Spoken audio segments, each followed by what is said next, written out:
Kanyamakan, nouvel épisode, bonjour et bienvenue. Retour aujourd'hui mes amis sur la CAN 2010 qui est organisée en Angola et où les Lions de l'Atlas vont briller par leur absence. Kanyamakan, c'est parti. Cette édition organisée donc en Angola entre le 10 janvier et le 31 janvier est disputée par 15 nations au lieu de 16 prévues à l'origine à la suite du retrait des éperviers togolais victimes, je vous le rappelle, d'une attaque terroriste lorsque l'équipe se déplaçait en Angola quelques jours seulement avant le début de la compétition.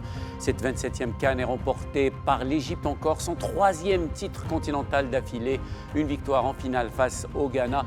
1-0. Le Nigeria obtient la 3e place en battant l'Algérie sur le même score lors de la petite finale.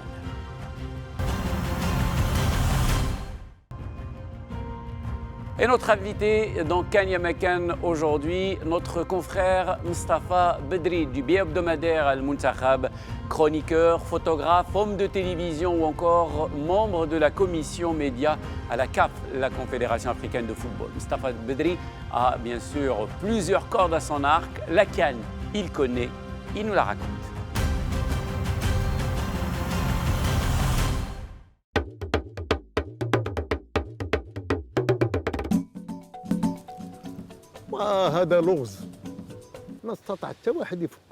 Sincèrement, cela représente encore une énigme pour moi et pour beaucoup de Marocains, et je défie quiconque de me donner une explication qui tienne la route.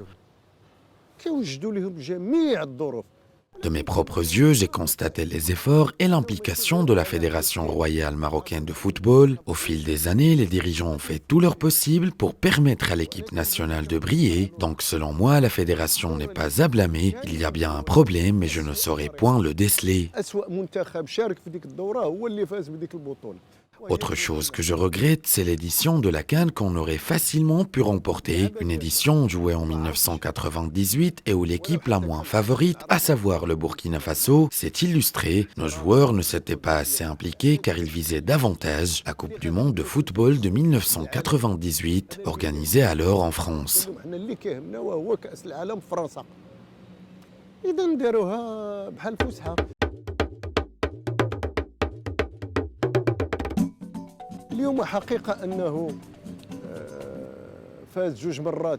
À vrai dire, j'ai bon espoir en Hervé Renard, un entraîneur qui a déjà remporté 2 Coupes d'Afrique et comme le dit le dicton, jamais 2 sans 3.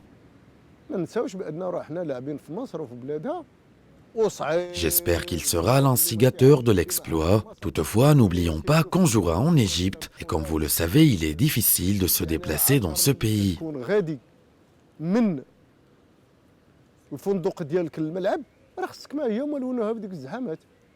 Par exemple, si le bus de la sélection nationale veut partir de l'hôtel au stade, cela risque d'être très compliqué des fois.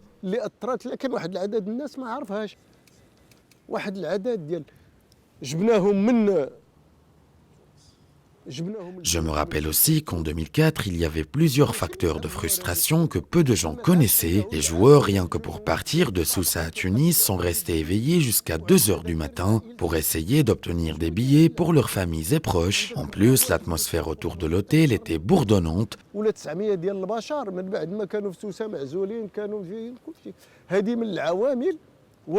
C'est là quelques faits externes qui échappent généralement au public, mais qui font que parfois notre équipe ou tout autre puisse rater sa participation.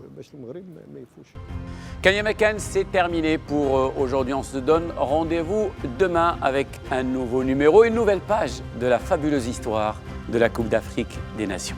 Ciao, ciao.